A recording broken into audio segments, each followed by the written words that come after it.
wassalatu wassalamu ala asyrafil anbiya'i wal mursalin wa ala alihi wa sahbihi ajma'in. Rabbi shrah li sadri wa yassir li amri wa hlul lisani yafqahu qawli. Bermain bola terkenal Slipdisk, selamat datang ke podcast hadis. Hari ini kita akan bincangkan satu isu yang sangat dekat dengan diri kita, terutamanya dalam era TikTok, WhatsApp dan sebagainya. Apakah itu? Ia adalah salah faham dan penyebaran hadis tanpa semakan.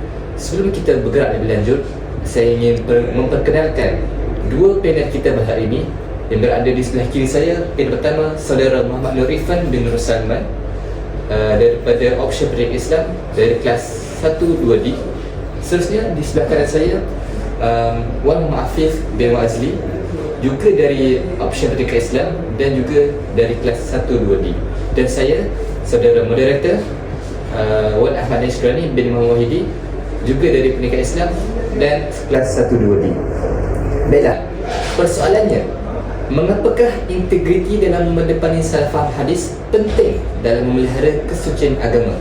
Firman Allah dalam surah Al-Hujurat ayat 6 yang bermaksud, jika datang pada kamu seorang fasik membawa suatu berita, maka selidikilah. Baiklah, kita buka kepada panel pertama. Jadi panel pertama, kenapa isu salah faham hadis ini makin menjadi-jadi sekarang? Dipersilakan. Baik, terima kasih saudara moderator. Bismillahirrahmanirrahim. Alhamdulillah, wassalatu wassalamu ala asyrafil anbiya'i wal mursalin wa ala alihi wa sahbihi ajma'in. Baiklah, bagi menjawab soalan saudara moderator tadi, kenapa isu salah faham hadis ini makin menjadi-jadi sekarang? Baik, sebenarnya kan, kalau kita tengok hari ini, ramai orang cuba menjadi Ustaz Google. Kalau contoh di TikTok, kita boleh lihat kan, ramai orang mengeluarkan hadis tanpa melidik. Dan contoh lah lagi, dekat Indonesia, satu tokoh yang memang tak betul tapi seramai orang percaya, iaitu namanya Mama Gufran. Betul-betul. Dia ni, beliau menggunakan hadis yang sangat pelik dan mereka-reka. Sebagai contoh lah, apabila dia berkata, dia akan mulakan dengan ayat kama qala innaka rahmatan. Maqal inna rahmatan laka liyama fi ma Allah. Dia memang betul itu ayat bahasa Arab, tetapi tiada hadis ataupun ialah hadis yang dia buat itu adalah sangat tidak betul dan adalah rekaan. Dan dia juga tak boleh bercakap bahasa Suryani. Bahasa Suryani, dia bercakap bahasa malaikat, bahasa bidadari. Dan jadi nak kembali pada topik tadi, Ustaz Google kan, bukan di Malaysia saja, di Malaysia juga kita dapat lihat di TikTok, ramai orang cuba menjadi Ustaz Google ni. Kita tengok apabila salah seorang tu cuba untuk menjadi content creator, katakan content creator TikToker, dia akan keluarkan hadis yang meletak je hadis tu untuk dapatkan follower dan populariti kan, dan TikTok dan sebagainya dalam sekarang ni. Jadi kat situ dia, orang yang cuba naik ni kan, yang cuba nak up lah, baru nak up ni, dia ni sumber dia nak share. Dia tak check pun hadis tu sumber dari mana, sahih ke. Dia tengok je gambar dia macam cantik je, ayat dia dimulakan dengan ayat sabda Rasulullah SAW, dia terus saja hadis ni sahih, padahal dia tak tahu, dia tak ada ilmu. Itulah yang dikatakan Ustaz Google zaman sekarang ni. Jadi dia tak jadi masalah. Apabila jadi masalah tu, apabila dia cakap je yang benda dia tak betul tu, atau viral pula tu, viral, ramai orang percaya, dan ramai orang yang tak ada ilmu ni yang dia ikut je hadis yang orang ni share ni. Bukan sahaja ikut, dia beramal pula dan sebar kepada orang lain. Jadi ini akan membuatkan penyelewengan hadis tu tersebarlah dalam masyarakat di Malaysia kini. Betul. Okey, seterusnya saya serahkan kepada saudara moderator. Baiklah, hujah yang sangat hebat dan teliti daripada panel satu ini. Terima kasih. Jadi kita lihat Ustaz Google ni, betul Ustaz Google? Betul, Ustaz Google. Semakin lama semakin ramai dalam internet. Sebabnya tiada penelitian dan kefahaman yang betul dalam pendidikan Islam. Baiklah, seterusnya panel kedua, mungkin boleh berkongsi sedikit contoh situasi sebenarnya? Boleh, silakan. Boleh. Bismillahirrahmanirrahim. Assalamualaikum warahmatullahi wabarakatuh. Kalau kita tengok, saudara panel 1 telah berkata mengenai Ustaz Google, influencer yang sebar hadis yang tidak tahu sahih ke tak. Dalam era sekarang ni memang ramai yang berkongsi hadis tanpa semakan, dan perkara tersebut berkait rapat dengan topik kita pada hari ini mengenai isu periwatan hadis secara makna. Periwatan hadis secara makna ni sebenarnya dibenarkan oleh ulama, tetapi dengan syarat-syarat yang ketat, di mana perawi yang benar-benar faham maksud hadis dan tidak mengubah maknanya dibenarkan. Tapi masalahnya pada hari ini ramai orang yang ubah ayat ikut kefahaman sendiri tanpa ilmu. Susah sangat susah. Okey. Ini boleh menyebabkan maksud asal hadis tu tersasar. Allah Subhanahu Wa Taala juga telah berfirman dalam surah Al-Isra ayat ke-36. Dan janganlah kamu mengikuti sesuatu yang kamu tidak mempunyai pengetahuan tentangnya. Jelaslah di situ bahawa kita tak boleh bercakap tentang agama tanpa ilmu yang tepat. Betul. Sepatutnya kita perlu berlandaskan perkara yang benar. Betul lah. Okey, kalau kita tengok pula contoh yang viral, salah satu contoh hadis yang viral adalah tuntutlah ilmu sampai ke negeri China, yang mana ramai yang beranggapan dengan hadis ni hadis yang sahih, tetapi sebenarnya dhaif, yakni lemah. Yang kedua, contoh hadis lemah yang kedua, iaitu kebersihan itu sebahagian daripada iman. Ramai percaya juga. Betul, ramai yang percaya. Lafaz hadis tersebut yang tepat adalah seperti yang sering disebut, bukan hadis yang biasa disebut lah, hadis tersebut. Okey, kalau kita tengok pun ramai yang selalu share dalam aplikasi WhatsApp, TikTok. Biasalah orang share dalam aplikasi tersebut mengenai hadis-hadis yang tak tepat ni. Betul. Okey, masalahnya bila orang percaya, mereka akan amalkan yang tak sahih. Betul. Mereka juga akan sebarkan lagi kepada orang lain hadis yang tak sahih. Itulah masalahnya. Jadi itu sahaja daripada saya mengenai perkara tersebut. Saya serahkan kepada saudara moderator. Terima kasih kepada saudara panel kedua atas hujahan yang mantap dan juga baik, yang boleh dikatakan perkara kecil ni membawa impak yang besar. Betul.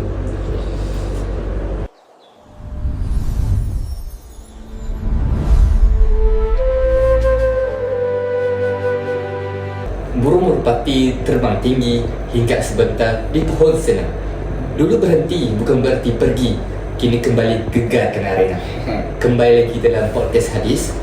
Tanpa melengahkan masa, saya bergerak kepada panel pertama. Apakah kesan hadis palsu ni terhadap ibadah? Ibu silakan. Okay, baik. Terima kasih kepada saudara moderator. Jadi saya akan menjawab soalan tadi. Apa kesan hadis palsu terhadap ibadah?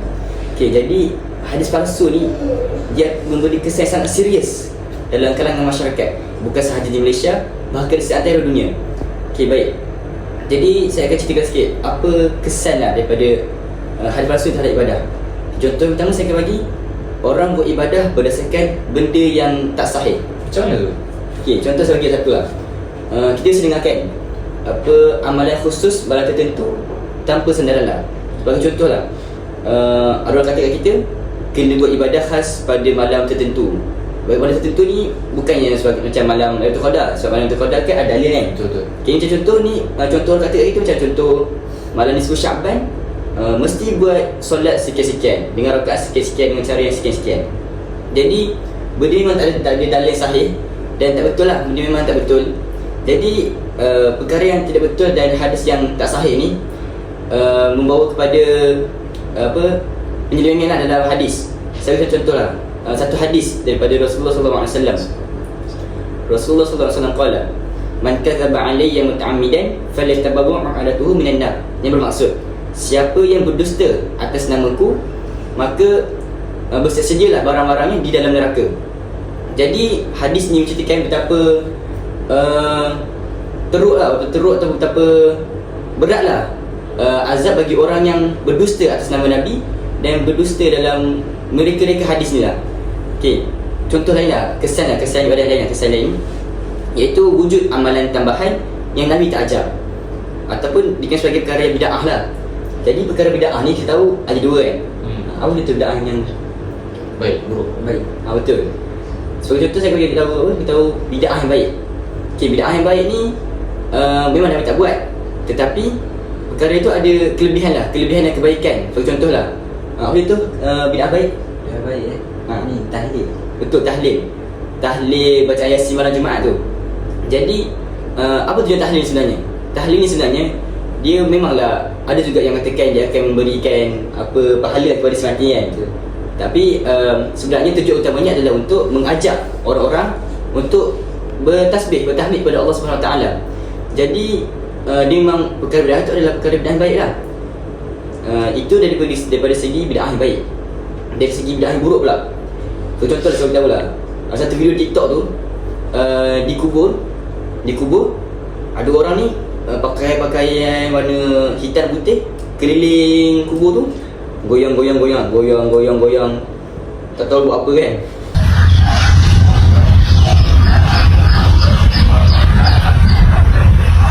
Dan perkara tu Nabi tak ajar lah, dan memang tak betul lah. Memang benda yang Nabi tak ajar lah, dan sangat teruk lah. Sebab Nabi tak ajar, jadi kita tahu apa kelebihan ni kan. Dan ada juga orang kata itu adalah tawassul, iaitu pengantaraan kan. Tetapi tawassul ni dengan cara betul lah, bukan cara macam tu lah, cara betul. Dia contoh lain lah, contoh lain lah.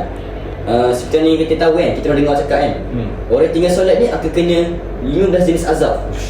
Jadi kalau kita dengar tu, uish, 15 azab banyaknya. Dia memang ada kesan positif dia, iaitu orang takut kan, orang takut.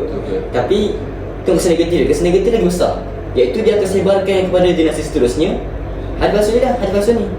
Jadi anak dia pula akan sebarkan lagi benda palsu ni. Dia akan cerita ke anak dia, cucu dia, yang siapa yang tinggal solat akan kena 15 jenis azab. Dia betul orang takut, tapi kesan negatif lagi besar. Betul. Takut tu memang boleh takut, tapi dalil tu yang kena betul. Dalil tu yang betul. Jadi kalau kita cakap satu ilmu tu kan, satu hadis tu pada orang lain, saya kata tadi dalilnya, sumber dalilnya mesti betul. Okay, jadi saya serahkan semula kepada saudara moderator. Terima kasih kepada saudara Irfan atas penjelasan yang sangat teliti bagi kesan tadi. Baiklah, kita ubah sedikit soalan daripada panel satu ke panel kedua. Tadi kesan terhadap ibadah, kita lihat pada kesan kepada masyarakat. Dipersilakan. Okey, baik. Saya akan sambung dari sudut masyarakat pula.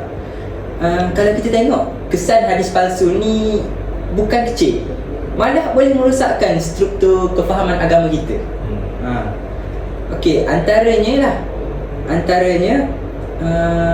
kesan utama yang kita boleh lihat adalah masyarakat akan keliru antara hadis sahih dan hadis palsu. Bila mana terlalu banyak hadis yang tidak ditapis dan disebarkan, masyarakat ni masyarakat akan menganggap ilmu hadis ni tidak benar. Betul. Akhirnya mereka tidak lagi mampu untuk membezakan mana yang datang daripada Nabi Muhammad dan mana yang direka-reka.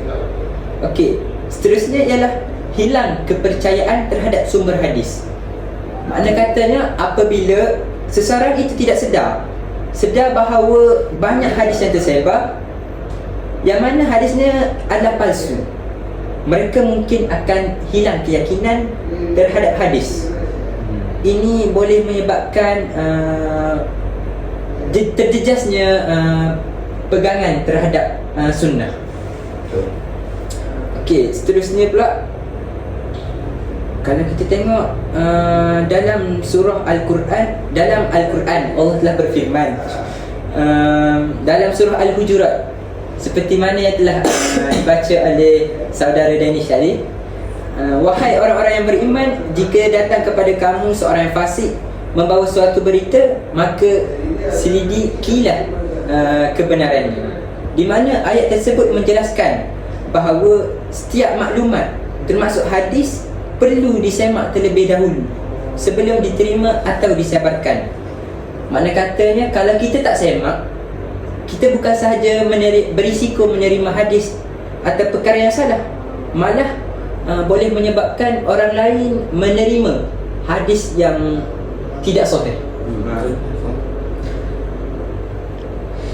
Jadi mungkin kita boleh bergerak kepada saudara moderator untuk memberikan contoh hadis yang sahih.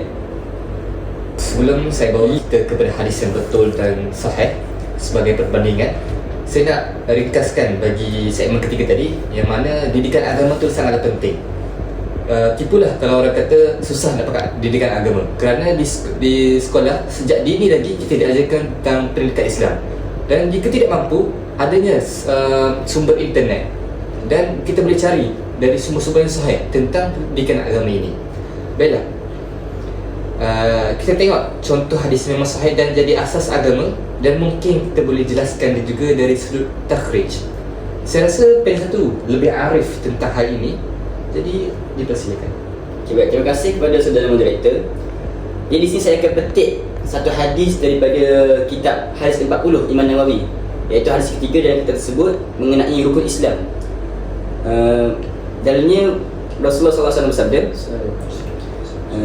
An Abi Abdurrahman Abdullah bin Umar bin Al-Khattab radhiyallahu anhuma qala Sami'tu Rasulullah sallallahu alaihi wasallam yaqulu Bunya Islamu ala khamsin syahadati an la ilaha illallah wa anna Muhammadan abduhu wa rasuluh wa iqamis salah wa ita'iz zakah wa hajjil baiti wa shaumi ramadan.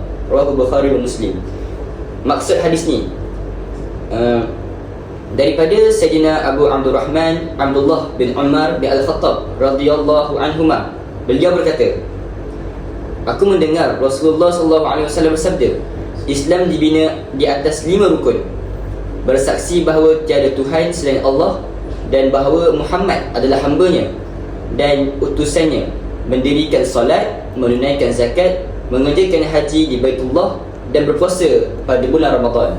Hadis ini diriwayatkan oleh Imam Bukhari dan Imam Muslim. Baik, saya akan teruskan dari segi takhrij hadis ini. Teruskan. Baik, kita lihat daripada segi periwayatan.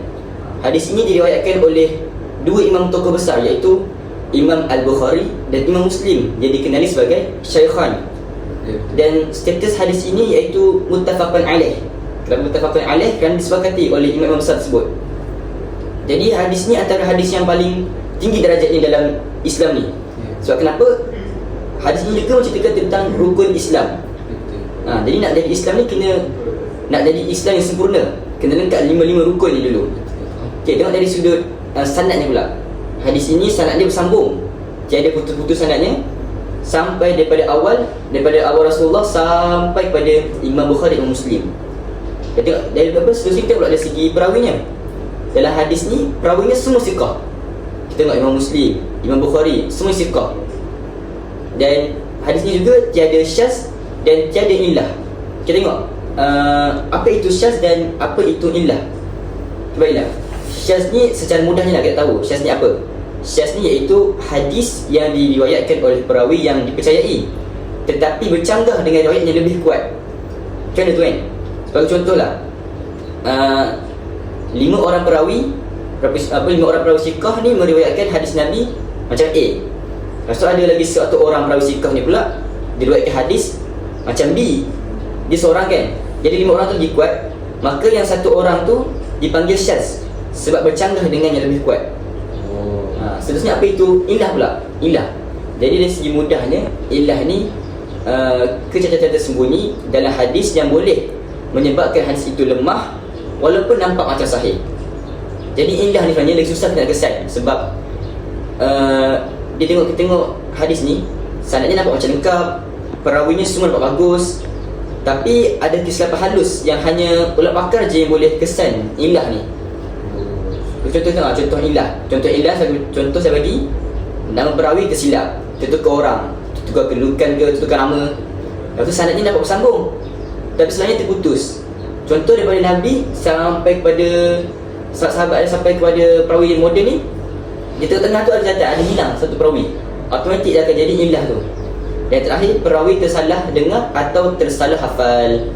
Jadi itu adalah definisi lah apa itu syaz dan apa itu illah. Jadi ini menunjukkan hadis ini sangat hadis tadi tu kan, hadis yang rukun Islam tadi tu, menunjukkan hadis ini sangat kukuh dan boleh dijadikan asas agama. Sebab kan dia lengkap semua aspek untuk menjadikan hadis itu sebagai hadis yang sahih. Okay, seterusnya saya serahkan kepada panel kedua lah untuk menjelaskan lagi mengenai hadis ini. Terima kasih. Seterusnya, kalau kita tengok hadis daripada Abdullah bin Umar radhiyallahu anhu, ini kita kalau tengok sangat penting kerana ia menjelaskan bahawa Islam ni dibina atas 5 rukun utama. Maknanya asas agama bukan sesuatu yang boleh dibuat main, boleh diubah atau ditambah sesuka hati. Kalau kita kaitkan dengan isu tadi, semua ibadah ni mesti bersandarkan pada hadis yang sahih. Tidak boleh guna hadis palsu walaupun ia nampak baik. Bayangkan kalau seseorang tu beribadah berdasarkan hadis palsu dan menambah amalan yang tidak pernah diajar oleh Rasulullah sallallahu alaihi wasallam, maka ibadah boleh menjadi tidak tepat. Kefahaman agama juga boleh tersasar dan pegangan akidah kita sebagai umat Islam ni akan terjejas. Jadi itu saja daripada saya. Saya akan serahkan kepada saudara moderator. Ya, terima kasih kepada kedua panel atas pencerahan sebagai tadi. Jadi apa yang saya boleh simpulkan bahawa ilmu tu sangat penting dari kita ni. Betul. Carilah ilmu ni sampai kita kata, sebab ilmu ni tak ada batas. Sampai kita tua pun makin pun kita cari ilmu. Kalau rasa ilmu ni susah sangat, ingatlah kata-kata ni, perjalanan 1000 batu bermula dari satu langkah. Mulalah langkah pertama tu lah untuk cari ilmu. Sebab jika saya mencelah kejap. Macam tadi saudara moderator katakan, tuntut ilmu ni tak kira usia. Di sini saya nak cerita sikit kata-kata hukama, bukan hadis kata-kata hukama. Di mana bunyi begini, bunyi dia talabul ilmi minal mahdi ila lahdi, yang bermaksud tuntutlah ilmu daripada buayan hingga ke liang lahat. Jadi ini bukan hadis tapi satu kata-kata hikmah yang sangat penting, sangat bermakna bagi kita. Yang ini menunjukkan kita ni daripada kecil dah menuntut ilmu sampai ke lahat nanti. Sampai ke lahat pun kita masih kena tuntut ilmu. Okey, saya silakan semula. Jadi tapi saya juga bersetuju dengan kata-kata panel satu. Tapi kadang-kadang kita tidak boleh terus forward ilmu. Sebaliknya perlu selidiki dahulu. Tabayyun. Baiklah, nampaknya masa telah menceburi kita. Sebagai kesimpulan, dalam era digital kini, semua orang boleh jadi penyampai, tapi bukan semua orang ada ilmu. Jadi, apa kita buat? Kita kena semak sebelum share. Kedua, rujuk sumber sahih. Dan ketiga, elakkan daripada copy paste tanpa fikir. Betul. Kadang-kadang semua tiap-tiap forward tak baca pun, dia forward je kan. Sebagai penutup, hadis adalah kompas kebenaran dalam kehidupan umat Islam. Namun, tanpa integriti, kompas itu boleh tersasar. Jadi, tanggungjawab kita bukan sekadar mengamalkan hadis, tetapi memastikan ia sahih sebelum disebarkan. Sebelum saya menutup podcast kita kali ini, saya ingin memberi satu pantun. Jika ada sumur di ladang, boleh saya menumpang mandi. Jika ada umur yang panjang, boleh kita bertemu lagi. Sekian, wabillahi taufiq wal hidayah. Assalamualaikum warahmatullahi wabarakatuh. Jangan lupa share, like and comment. Bye.